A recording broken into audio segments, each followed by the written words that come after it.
sexual reproduction in Ascomycota. In Ascomycota, the sexual reproduction starts by the fusion of two different hypha. As here are the two hypha with the haploid number of chromosomes. Both germinated from the spores, ascospores, grow together and form a specific type of structure into a specific location known as female and male part. The male part is known as antheridium, whereas the female part is known as ascogonium. The first one shows that this structure is female part, ascogonium, whereas this structure is male part, antheridium. In the Ascomycota, all the part from the antheridium, the cytoplasm flows toward the ascogonium.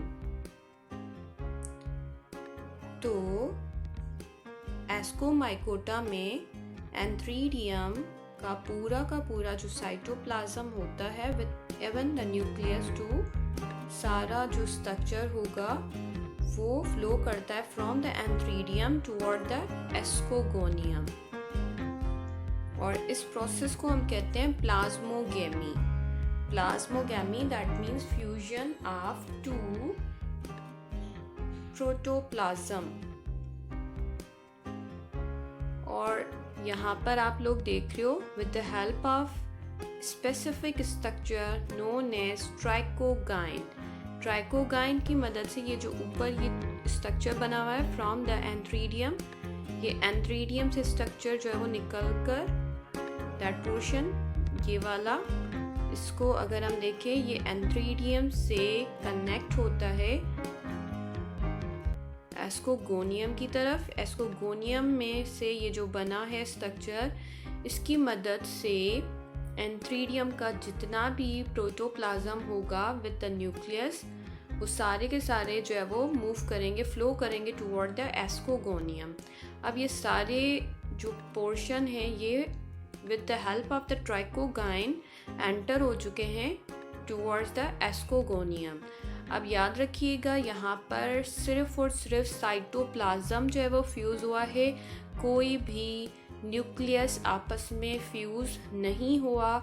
इस वजह से हम इस तरह के structure को observe करते हैं कि दो डिफरेंट टाइप के न्यूक्लियस तो इसके पास होते हैं, मगर इसका साइटोप्लाज्म क्या हो जाएगा, फ्यूज़ हो जाएगा. Due to the fusion of cytoplasm, plasmogamy इसको कहा जाता है, जबकि हम न्यूक्लियस को क्या देख रहे हैं, सेपरेट हैं. आफ्टर दैट ये जितने भी न्यूक्लियस हैं हम मूव करते हैं टुवर्ड द अनदर डायग्राम. ये कलेक्शन में जो है वो एक स्ट्रक्चर शो किया हुआ है which is known as ascocarp.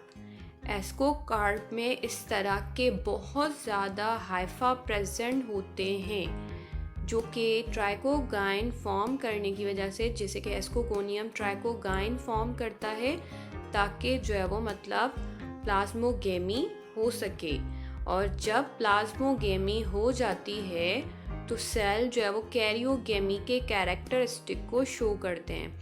अब एस्कोकार्प में इस तरह का ऊपर स्ट्रक्चर बना हुआ होता है जिसको हम कहते हैं ascus. That portion is known as ascus. तो एस्कस को हम लोग यहाँ पर क्या ऑब्जर्व कर रहे हैं कि एस्कस जो है उसके पास दो तरह के न्यूक्लियस हैं. और क्यों दो तरह के न्यूक्लियस है, क्योंकि हम लोगों ने प्लाज्मोगेमी में पढ़ा कि साइटोप्लाज्म फ्यूज़ होगा मगर न्यूक्लियस आपस में सेपरेट ही रहेंगे. तो यहाँ पर एस्कस फॉर्मेशन के दौरान दो न्यूक्लियस हैं और दोनों ही हैप्लॉइड हैं. जैसे कि मैं आप लोगों को पहले भी बता चुकी हूँ कि फंजाई के जितने भी बॉडी के सेल होते हैं वो हैप्लॉइड होते हैं. हैप्लॉइड सेल जब फ्यूज़ होते हैं तब जाकर एक डिप्लॉइड जाइगोट बनेगा, मगर बिफोर एंड आफ्टर दिस जितने भी बॉडी सेल होंगे फंजाई के वो हमेशा हैप्लॉइड रहेंगे। तो inside the ascus there are 2 types of the cell, 2 तरह के जो है वो न्यूक्लियस होंगे, ठीक है। जो ये दोनों हैप्लॉइड न्यूक्लियस है ये आपस में हो जाएंगे fusion of 2 nucleus inside the ascus is known as karyogamy। karyogamy यानी कि न्यूक्लियस का फ्यूज होना। After the fusion of nucleus inside the ascus, क्योंकि 2 हैप्लॉइड न्यूक्लियस थे, जब वो आपस में फ्यूज होंगे तो एक डिप्लॉइड सेल बनेगा। तो यहाँ पर ये डिप्लॉइड सेल, इसको हम क्या कहेंगे, जाइगोट। तो inside the ascus a diploid cell is formed which is known as zygote। zygote में होती है meiosis। अब क्यों meiosis हो रही है? क्योंकि हम लोगों ने क्या पढ़ा, जितने भी फंजाई होंगे उनके बॉडी के सेल हैप्लॉइड होंगे। तो यहाँ पर अगर माइटोसिस हो तो जाइगोट सेम कॉपीज बनाता जाएगा डिप्लॉइड सेल की, मगर फंजाई में जितने भी सेल हैं वो हैप्लॉइड होने चाहिए। इस वजह से after the formation of zygote meiosis की डिवीजन होती है। तो जैसे जाइगोट जो कि डिप्लॉइड सेल है उसमें मियोसिस होगी, तो हम लोगों ने जिसे पढ़ रखा है कि मियोसिस की प्रोडक्शन में 4 सेल बनते हैं और ये चारों के चारों सेल जो है वो हैप्लॉइड ही होंगे, because the meiosis is the reduction division. तो number of chromosome from the diploid cell reduces toward the haploid, के ये डिप्लॉइड से हैप्लॉइड हो जाएंगे। हैप्लॉइड 4 जो है वो हमारे पास न्यूक्लियाई बन चुके हैं इनसाइड द एस्कस। एस्कस के अंदर जब ये 4 न्यूक्लियस बन जाते हैं तो नेक्स्ट स्टेप में, क्योंकि अब ये हैप्लॉइड है तो फर्दर इसमें कोई भी मियोसिस नहीं होगी, बल्कि अब पूरी through out the life cycle जो भी डिवीजन होती है वो माइटोसिस ही होगी। मियोसिस सिर्फ और सिर्फ फंजाई के जाइगोट में होती है ताकि सेल हैप्लॉइड हो जाएं। In this ascus 4 haploid nucleus are present। when the 4 haploid nuclei divide with the help of the mitosis they produce 8 haploid spores। अब यहाँ पर ये 4 डिवाइड होकर इनसाइड द एस्कस 8 जो है वो हैप्लॉइड जो है वो स्पोर्स प्रोड्यूस करते हैं। इन स्पोर्स को हम कहते हैं एस्कोस्पोर्स। एस्कोस्पोर्स जो कि हैप्लॉइड होते हैं, जब एस्कोकार्प में एस्कस जो होते हैं वो टर्जिड हो जाते हैं विद द एस्कोस्पोर्स, यानी कि कंप्लीटली फिल हो जाता है, तो एस्कस ब्रस्ट हो जाता है और ये एस्कोस्पोर्स लाइब्रेट हो जाते हैं और मूव करते हैं टुवर्ड द डिफरेंट डेस्टिनेशन। जहाँ पर इनको फेवरेबल इन्वायरमेंट मिलेगा वहाँ पर ये हो जाएंगे जर्मिनेट, और जर्मिनेशन के बाद न्यू हैप्लॉइड माइसीलिया जो है वो ग्रो होंगे। अब हैप्लॉइड माइसीलिया क्यों बने? क्योंकि हमने क्या पढ़ा, जाइगोट में मियोसिस हो चुकी है। और फिर मैंने आप लोगों को ये बताया कि फंजाई में मियोसिस सिर्फ जाइगोट के फॉर्मेशन के बाद होती है, यानी कि जाइगोट में होती है। उसके बाद या उससे पहले जितने भी सेल डिवाइड होते हैं वो हमेशा माइटोसिस की मदद से ही होंगे।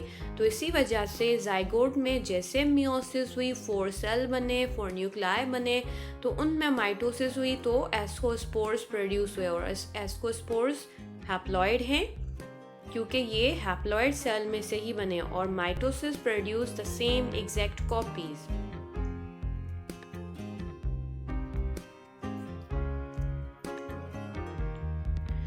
तो लाइब्रेशन के बाद जैसे जर्मिनेशन होगी तो न्यू माइसीलिया बनते हैं, और इसी तरह से दोबारा 2 hypha of opposite mating type जो कि प्रोड्यूस करते हैं एंट्रीडियम एंड एस्कोगोनियम, और फिर एस्कोगोनियम के पास स्पेसिफिक स्ट्रक्चर बनता है जिसको हम कहते हैं ट्राइकोगाइन, जो कि एंथ्रीडियम के साथ फ्यूज़ होता है और फिर एंथ्रीडियम का जितना भी साइटोप्लाज्म होगा with the process of plasmogamy सारा का सारा फ्लो कर जाएगा ट्राइकोगाइन की मदद से टुवर्ड द एस्कोगोनियम, और एस्कोगोनियम के पास बन जाते हैं एस्कस। और इसी तरह से inside the ascocarp too many ascus are there, बहुत ज़्यादा एस्कस बनते हैं जिनमें दो अलग अलग जो है वो न्यूक्लियस होते हैं। इस वजह से ऐसे हाइफा को हम डाइकैरियोटिक हाइफा कहते हैं जिसमें दो अलग तरह के जो है वो न्यूक्लियस होंगे। इसको हेट्रोकैरियोटिक भी कहा जाता है, दैट मीन्स के डिफरेंट न्यूक्लियस का होना, क्योंकि यहाँ पर सिर्फ दो तरह के डिफरेंट न्यूक्लियस हैं तो हम टर्म को डाइकैरियोटिक ही जो है वो यूज़ कर रहे हैं। तो dikaryotic hypha, at the tip of the dikaryotic hypha, ascus produce, which has two different types of nucleus in which karyogamy takes place. Karyogamy produce a diploid zygote. After the formation of zygote, meiosis takes place. Meiosis produce 4 haploid cell or nuclei, which further divided with the help of the mitosis. Mitosis produce 8 haploid cells which are known as ascospores. Ascospores जब बहुत ज़्यादा हो जाएंगे, when ascospores form with the help of the mitosis, the ascus burst. Ascus burst and liberate too many ascospores into a specific location, and then these ascospores germinate into a favorable place. After that, new mycelia grow and the life cycle continues as well.